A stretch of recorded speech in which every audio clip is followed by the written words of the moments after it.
Welcome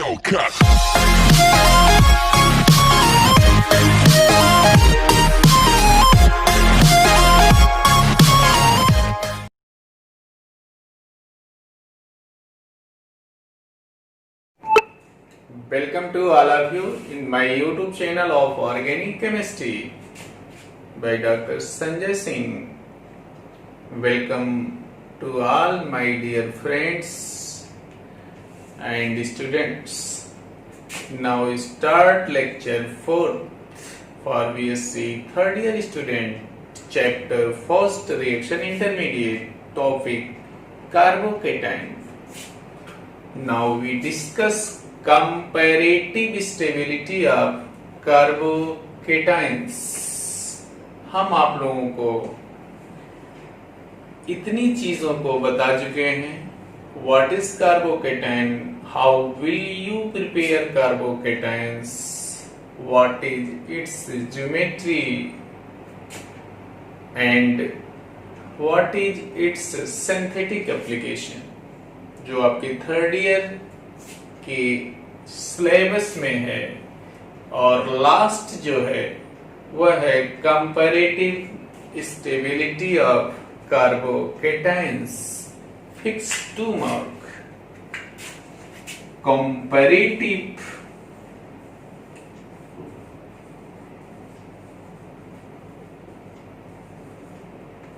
stability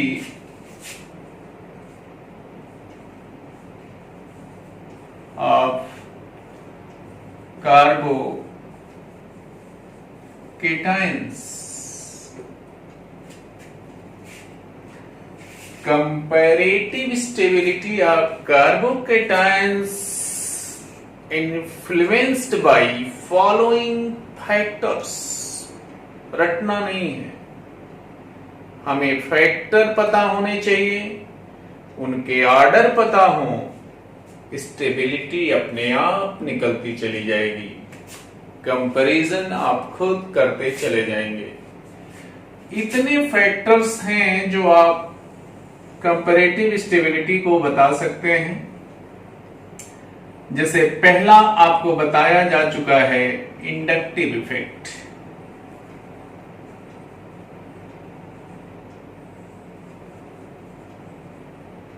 दूसरा जो आपको बताना है हाइपर कॉन्जुगेशन.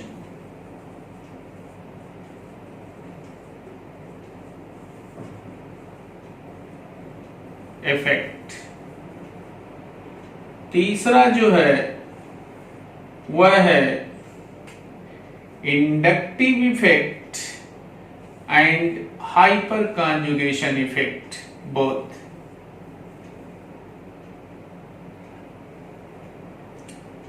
चौथा जो आपको पढ़ना है रेजोनेंस इफेक्ट.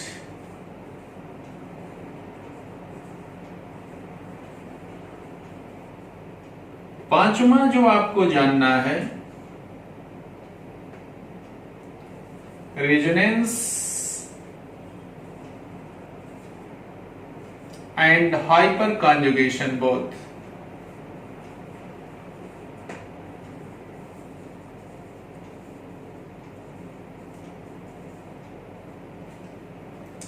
छठा जो जानना है आपको aromatisation.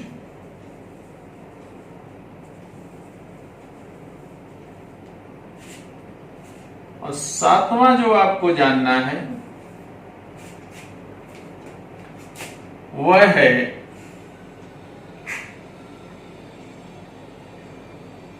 Overlapping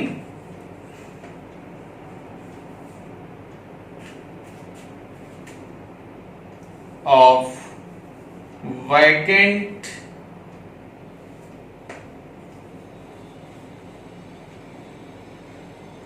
p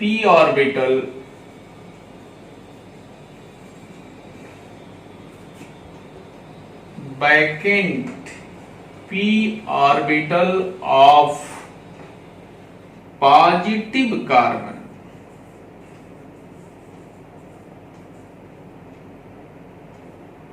with cyclohexane alkyl ring carbon. इसको अगर हम वन वर्ड सब्स्टिट्यूशन में बदलें तो बेंटिंग ऑफ पी ऑर्बिटल भी कहते हैं। और आठवां जो फैक्टर्स लागू होता है वह electron withdrawing group and electron donating group, EWG, EDG. There are 8 factors which are involved for deciding the comparative stability of carbocations. It is essential for all competitive exams. For BSc third year students, it is most important. Now we discuss comparative stability, inductive effect, hyperconjugation, inductive hyperconjugation both, resonance effect, resonance and hyperconjugation both, aromatization, overlapping of vacant p orbitals, positive carbon with cycloalkyl ring carbon, electron withdrawing group and electron donating group. इतना कह लेने से लगता है कि heading पड़ा हुआ है, हेडिंग नहीं है। ये सारी चीजें आप प्रीवियस क्लासेस में डिस्कस कर चुके हैं। कौन किस पर भारी होता है, कौन डोमिनेंट होता है किसके ऊपर, तो अगर हम इसको छोड़ दें इस फैक्टर को, तो बिल्कुल हम आपको एक सीक्वेंस में ही लिख डाले हैं। इंडक्टिव इफेक्ट पर डोमिनेंट हाइपरकंजुगेशन, हाइपरकंजुगेशन पर डोमिनेंट रेजोनेंस, रेजोनेंस पर डोमिनेंट एरोमेटाइजेशन, और एरोमेटाइजेशन पर डोमिनेंट फैक्टर जो होगा वह आपका होगा overlapping of vacant p orbital of positive carbon with bent p orbital of cyclopropyl ring carbons. तो greater overlapping, greater bending, greater will be the stability of carbocations। तो देखने पे हम सारी चीजों को जानते हैं। क्वेश्चन कैसे एराइज होगा, क्वेश्चन इसमें आपको देखना है, क्वेश्चन आपको इसमें ढूंढना है। तो क्वेश्चन जानने के लिए माय डियर आपको लाना पड़ेगा कि आप किस तरह से क्वेश्चन करना चाहते हैं। जैसा हम एक एग्जांपल आपको देते हैं, आपको ये जान लेना पड़ेगा कि इसमें कौन सा फैक्टर इन्वॉल्व होगा, कि ये सारे फैक्टर इन्वॉल्व होंगे, उसमें कौन डोमिनेंट होगा, कि केवल एक सिंपल फैक्टर है तो there is no matter, no problem, आप उसको डिस्कस कर सकते हैं। तो मेरा पहला क्वेश्चन है, अरेंज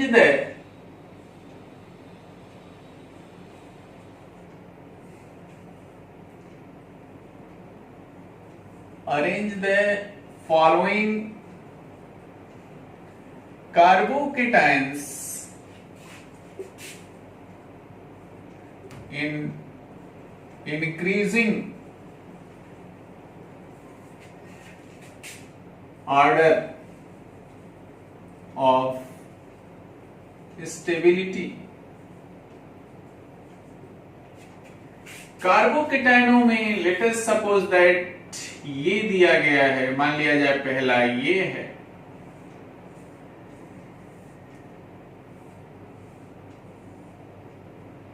यहां पे प्लस चार्ज रखा गया है ए। बी में मान लिया जाए यही क्वेश्चन है,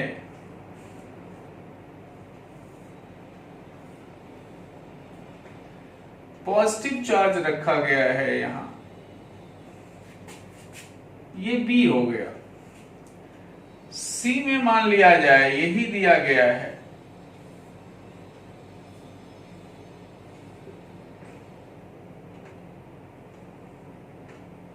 पॉजिटिव चार्ज रखा गया है यहां।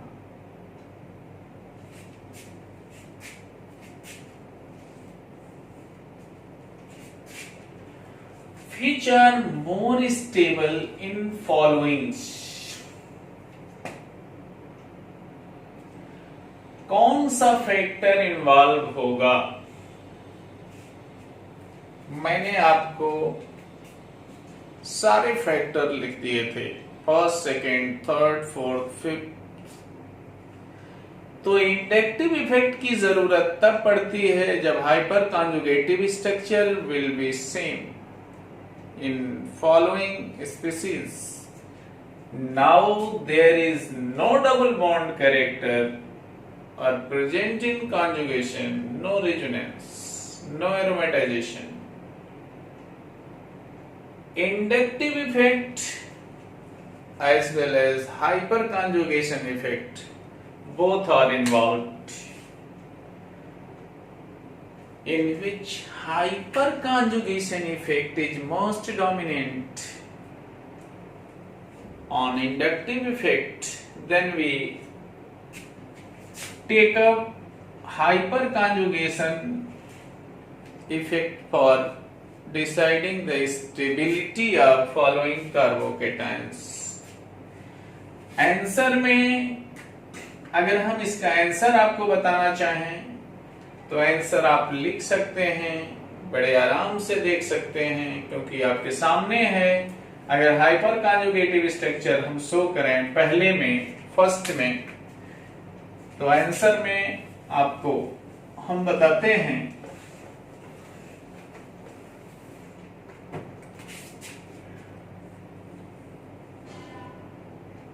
ये आपका है, ये बनाया गया है। ए में हम आपको अगर इसको तोड़ते हैं, सपोज दैट इसको करते हैं, ये कार्बन है, ये भी कार्बन ही होगा, CH3 है, यहां भी CH3 है, यहां से ये लगा हुआ है रिंग, यहां भी कार्बन आपका है और ये भी कार्बन आपका है, ये भी कार्बन आपका है, ये भी आपका कार्बन ही है, ये भी कार्बन ही है, ये भी कार्बन ही है। यहां पर पॉजिटिव चार्ज है।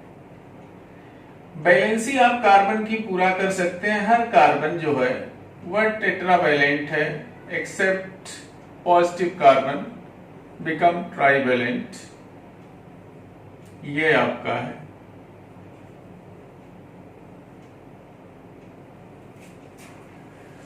How many hyper conjugative structure, तो यहां पर अगर हम देखें तो that is a functional carbon है। फंक्शनल कार्बन से डायरेक्टली अटैच्ड 3 अल्फा कार्बन। तो यहां पर एक चीज हमको मिल गया, अल्फा कार्बन की संख्या 3। Alpha hydrogen will be count here, alpha hydrogen will be 3 3 1 7। Number of alpha hydrogen will equal to number of hyperconjugative structures। तो हाइपर कॉन्जुगेटिव स्ट्रक्चर इसमें जो होंगे वो 7 होंगे। ए में निकल गया। बी में देखा जाए, इन केस ऑफ बी में आपका सेम वही है, इसको हम इसी तरह से रख देते हैं CH3C CH3 C C C C C H H H H H H H H।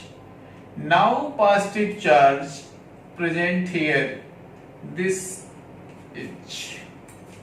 How many alpha carbons around this positive carbon? That is functional carbon। अब यह हो गया जिसपे पॉजिटिव चार्ज है। एडजेसेंट कार्बन जो होंगे alpha carbon होंगे। तो यहां भी अल्फा कार्बन की संख्या 3 ही है my dear, but alpha hydrogen 2 2 4 1 5 alpha hydrogen will here 5.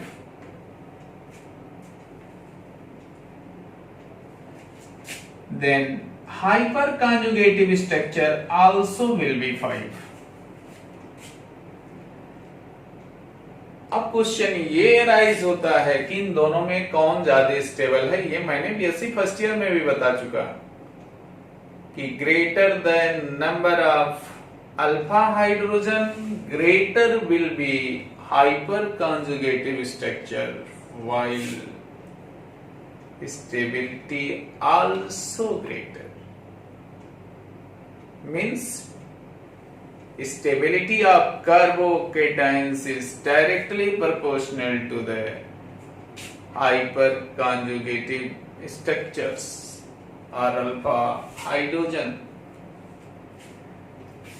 सी में अगर आप कंसीडर करें, जो सी है, सी में भी वही आपका है CH3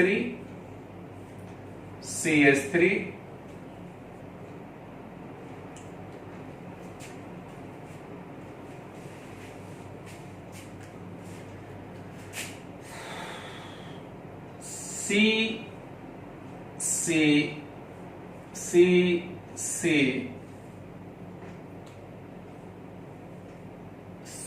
कार्बन की वैलेंसी कंसीडर करेंगे, यहां भी नहीं, इस कार्बन पे पॉजिटिव चार्ज लगा हुआ है। क्वेश्चन आप अगर देखें, ट्राइवेलेंट होगा जिस कार्बन पे पॉजिटिव चार्ज होगा, बाकी कार्बन टेट्रावेलेंट होंगे।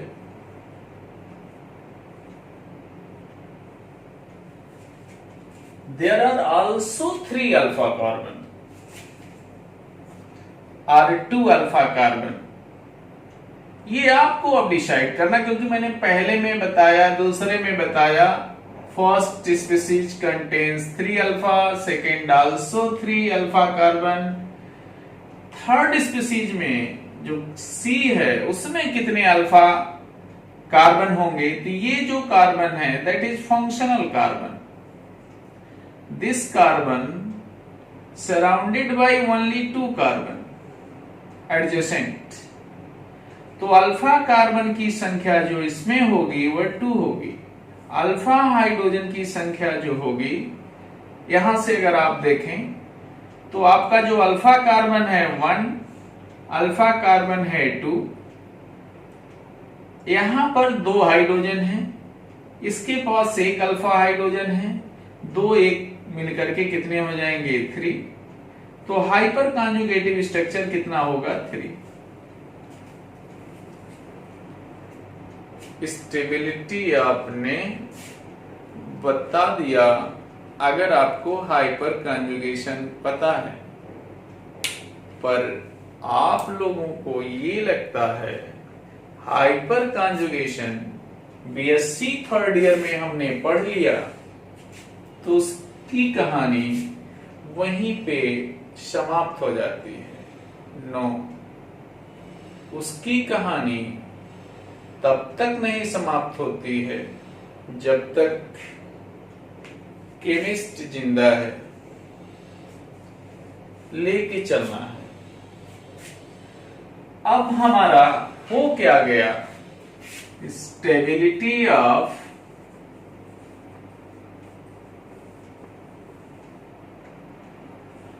carbocations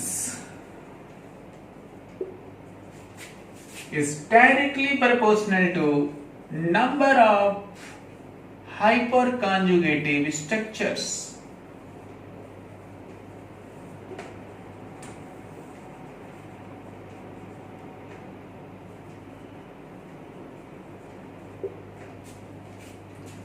So order will be increasing order में पूछा गया था, तो सी सबसे कम, बी उससे ज्यादा, ए सबसे ज्यादा। Now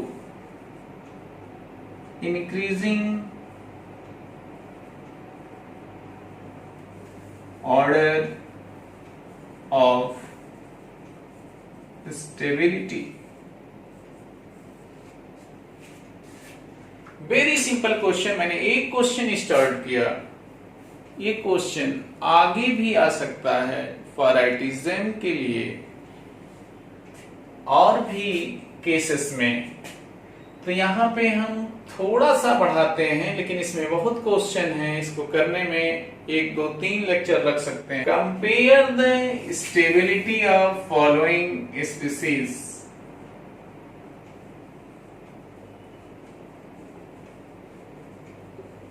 stability of following species.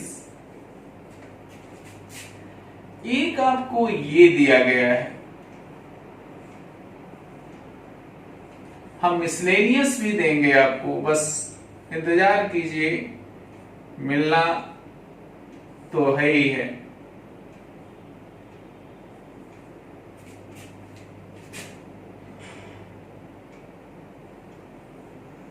B, very simple question.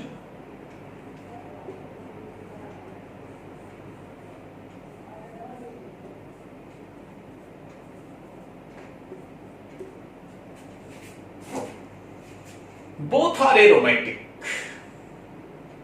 both are reaction intermediate, means both are carbocations। इतनी चीजें सेम हैं, CH2 रिंग, बस डिफरेंट क्या है, दिस एंड दिस, बाकी एज आइडेंटिकल एज। तो मैंने आपको पहले ही मंत्र दे दिया है, इसमें कौन सा मंत्र लगेगा, मैंने टर्मिनल टू टर्मिनल चला। पहले मैंने हाइपर कॉन्जुगेशन इफेक्ट लिया और लास्ट में मैंने ले लिया कौन सा फैक्टर कॉम करेगा। एरोमेटाइजेशन दोनों में same, but both have different functional group, that is nitro, that is hydroxyl. इसे हम कहते हैं activating group.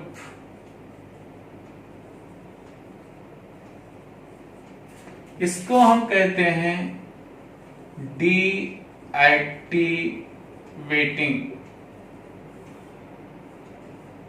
Group. Activating group को हम कहते हैं इलेक्ट्रॉन डोनेटिंग ग्रुप। डीएक्टिवेटिंग को कहते हैं हम इलेक्ट्रॉन विड्रॉइंग ग्रुप। इसी तरह से एग्जाम में लिख सकते हैं, electron donating group always increases electron density at ortho and para position of the benzene nucleus, while deactivating group always decreases electron density at ortho and para position of the benzene ring। Positive carbon को electron चाहिए for stabilization के लिए, तो ये तो देगा activating, but ये क्या करेगा और ले लेगा।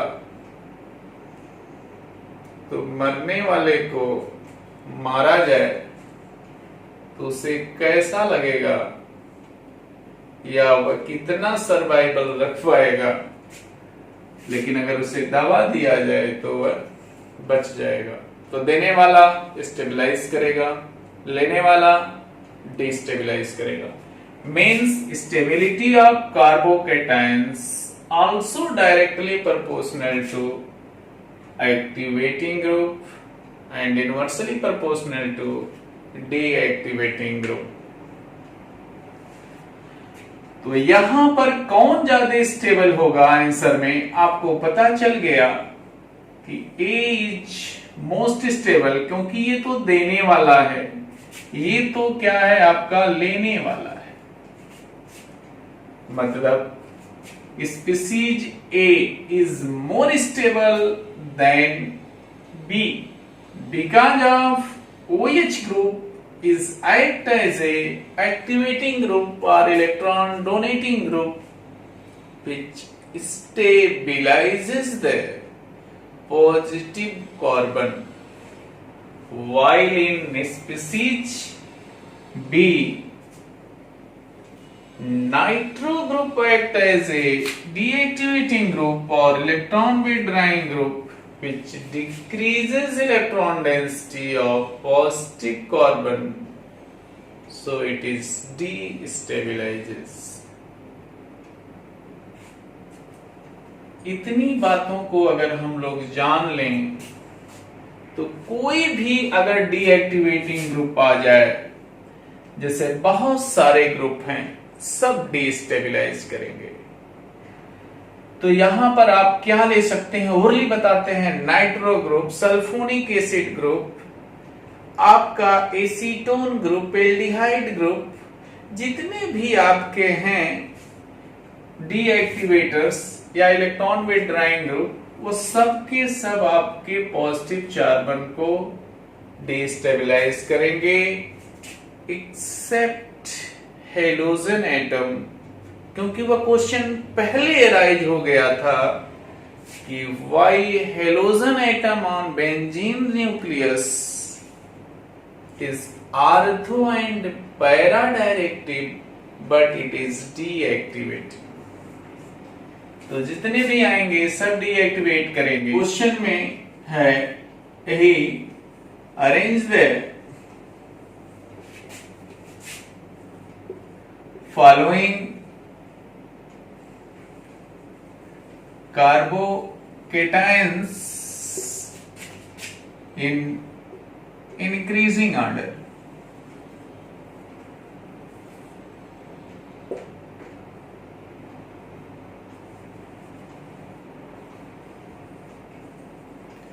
Stability,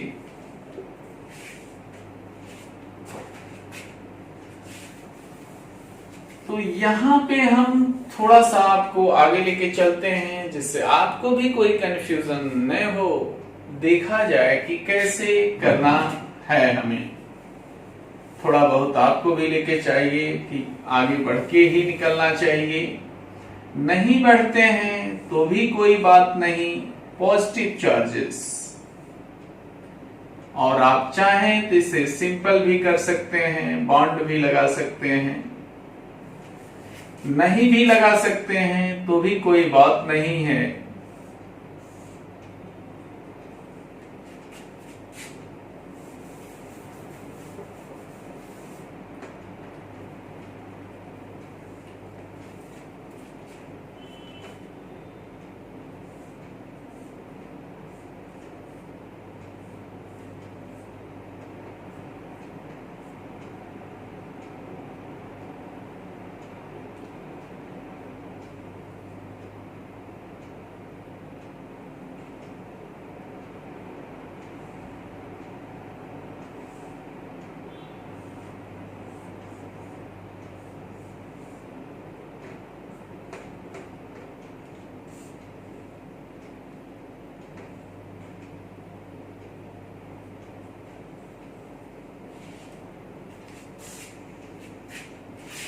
ए बी सी डी, आंसर आप जब देंगे तो लिखने के लिए उतना टाइम तो है नहीं, क्योंकि लेक्चर बढ़ता जाएगा, क्वेश्चन बहुत सारे हैं, एप्लीकेशन अभी तो हमने कुछ नहीं दिया है, जिसको बताना है वो भी छोटा है, जो जेम आईटीजन के लिए है, नेट के लिए है, गेट के लिए है और बीएससी, क्योंकि टाइम भी देखना पड़ता है। तो यहां पर अगर देखा जाए तो कौन सा फैक्टर काम करेगा, आपकी आंख पे रखा हुआ है, पहला जिसे आप करते हैं, दिमाग पे होना चाहिए, मैथ है, केमिस्ट्री समझेंगे तो फिर दिक्कत तो होनी ही है कि इंडक्टिव इफेक्ट से लेकर के हम पहुंच जाते हैं बेंटिंग ऑफ पी ऑर्बिटल तक, और इलेक्ट्रॉन डोनेटिंग और विड्रॉइंग की भी बात होती है, तो यहां दोनों आइडेंटिकल ग्रुप लगे हैं, देयर इज नो मैटर। तो यहां पर आपको देखना है hyperconjugation, resonance, aromatisation, bending of p orbital, या involvement of hyperconjugation inductive both, या हाइपर कॉन्जुगेशन रेजोनेंस बोथ, या aromatisation as well as resonance और हाइपर कॉन्जुगेशन बोथ, सारे फैक्टर आपको बिल्कुल ओपन होने चाहिए, क्लियर होने चाहिए, तब जाकर के आप कोई भी क्वेश्चन केवल कह देने से कार्बोकेटाइन तो छोटा ही है, लेकिन क्वेश्चन उसमें बड़े राइज होते हैं। तो इसमें क्या मिलेगा आपको हम बताते हैं, रेजोनेंस है, इसमें क्या है, हाइपर कॉन्जुगेशन है, इसमें क्या है,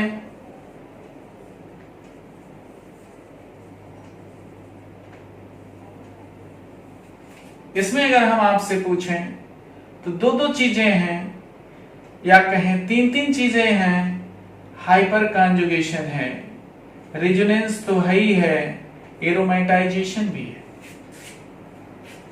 इसमें भी अगर हम आपको चलें तो सेम चीज है, हाइपर कॉन्जुगेशन, रेजोनेंस, एरोमेटाइजेशन। कितने हाइपर कॉन्जुगेटिव स्ट्रक्चर मिलेंगे आपको देखने से ही पता चलता है, किसे भी आप मिथाइल, इसे भी आप मिथाइल मानेंगे। यहां पर अगर हम आपसे पूछें तो यहां पर एक अल्फा, यहां पर दो अल्फा, एक अल्फा पे 3 हाइड्रोजन, दूसरे अल्फा पे आल्सो 3 हाइड्रोजन, कुल मिलाकर के हाइपर कॉन्जुगेटिव स्ट्रक्चर जो मिलेंगे वह कितने मिलेंगे आपके 6 मिलेंगे। रेजोनेंस सेम है, सब में 5 ही होगा, एरोमेटाइजेशन रिंग एक ही है, दोनों में यूनिक ही होगा। कितना भारी लगा। यहां पर हाइपर कॉन्जुगेशन अगर हम देखें, बात करें तो ये कार्बन केवल अल्फा होगा और ये कार्बन केवल अल्फा होगा, ये कार्बन आपका बीटा होगा, beta hydrogen doesn't participate in hyper conjugation. तो यहां पर 2 हाइड्रोजन, 2 4, यहाँ पे 6 हुआ, तो यहाँ पे 3 है, यहाँ 2 है, तो 3 2 5, तो यहाँ पे 5 hyper conjugative structure, ring conjugation है इसलिए रेजोनेंस होगा, रेजोनेटिंग स्ट्रक्चर 5 ही बनेंगे। एरोमेटाइजेशन एक रिंग है, हम केवल इसको कंपेयर किए हैं कि रिंग से एरोमेटाइजेशन है, ये दोनों में क्या है। अब इतने फैक्टर सेम हैं, इसमें भी सेम, इसमें भी सेम, लेकिन आप स्टेबिलिटी किससे डिसाइड करेंगे, यहां पर कौन सा वेरी कर रहा है फैक्टर, वह है हाइपर कॉन्जुगेशन। ये बात भी आपको जल्दबाजी नहीं करनी है। तो जो स्टेबिलिटी ऑर्डर होता है, अगर हम आपसे बतावें तो जो स्टेबिलिटी होगा ऑफ कार्बोकेटाइंस वह डायरेक्टली प्रोपोर्शनल टू, पहले अगर हाइपर कॉन्जुगेशन है तो उसके बाद रेजोनेंस होगा, उसके बाद अगर और आगे चलते हैं तो रेजोनेंस के ऊपर क्या होगा, एरोमेटाइजेशन होगा।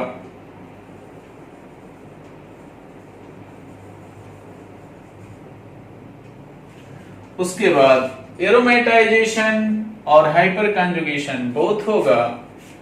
तो यहां पर क्या हम कह सकते हैं, ऑर्डर क्या मिला, सबसे कम स्टेबल कौन होगा, बी होगा, बी के बाद ए होगा, ए के बाद अगर आपसे पूछा जाए तो डी होगा, सबसे ज्यादा स्टेबल सी होगा। ये इंक्रीजिंग ऑर्डर ऑफ स्टेबिलिटी है। अभी सिर्फ हमने 2 ही 3 क्वेश्चन दिया, इसके बाद कम से कम हमको इस पर और भी क्वेश्चन कराने हैं, जिससे ये कंफर्म हो जाए कि पेपर कहीं से बने, क्वेश्चन आपकी कॉपी से मिल जाएगा। इतना क्वेश्चन मैं जरूर डालूंगा। और स्टेबिलिटी पर नेक्स्ट लेक्चर, नेक्स्ट वीडियो में। Thank you all of you, my dear student and all well-wisher